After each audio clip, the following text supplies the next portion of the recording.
عہدیداروں کے مطابق پیر 14 اکتوبر کی دوپہر سے وادی کشمیر میں 40 لاکھ کے قریب موبائل فونز دوبارہ کام کرنے لگے ہیں۔ حکام نے موبائل فون سروس جزوی طور پر بحال کرنے کا اعلان ایک پریس کانفرنس میں کیا۔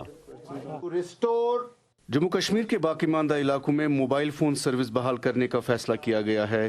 پیر کی دوپہر سے وادی کشمیر کے سبھی 10 اضلاع میں پوسٹ پیڈ موبائل فون دوبارہ کام کرنے لگیں گے۔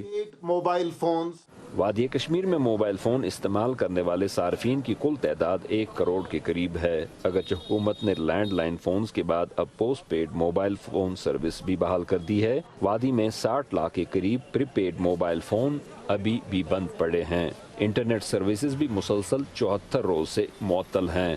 انہوں نے پچھلے 2-3 دہائیوں سے ہمیں کیا کیا ہے، دیکھو اب پچھلے 60 دنوں سے کیا ہو رہا ہے کشمیر میں، نہ کہ فون چل رہا ہے نہ کوئی کمیونیکیشن چل رہا ہے۔ انہوں نے ریسٹور کیا ہے وہ بھی بکواس، وہ انٹرنیٹ بند وہ بھی بند ہے، وہ بھی ان کو ریسٹور کرنا ہے۔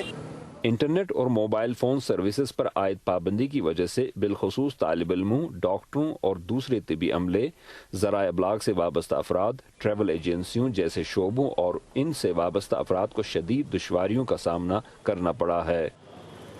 انٹرنیٹ آج کے دور میں ضروری ہے۔ صحافت سے جو وابستہ لوگ ہیں ان کے لیے تو براڈ بینڈ مسٹ تھا، لیکن یہ کوئی اتنا بڑا تیر نہیں مارا ہے کہ انہوں نے جو فون چھوڑے ہیں کشمیر میں، خود ہی انہوں نے بند کیا، انہوں نے خود ہی چھوڑا، فون سے کوئی فرق نہیں پڑے گا۔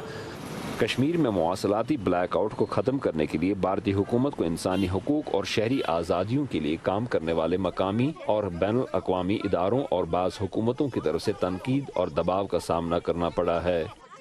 تاہم حکومتی عہدیداروں کا کہنا ہے کہ مواصلاتی سہولیات کو حفظ ما تقدم کے طور پر معطل کیا گیا تھا، کیونکہ ان کے بقول شرپسند عناصر فون اور انٹرنیٹ سہولیات کا غلط استعمال کر کے ریاست میں امن امان کو بگاڑنے اور افواہیں پھیلانے کی کوشش کر سکتے تھے۔ ریاست کے گورنر ستیہ پال ملک نے پیر کو بتایا کہ حکومت کے نزدیک لوگوں کی جانیں اہم ہیں، نہ کہ فون یا انٹرنیٹ سروسز۔ زبیر ڈار کے ساتھ Yusuf Jamil, Voice of America, Sri Nagar.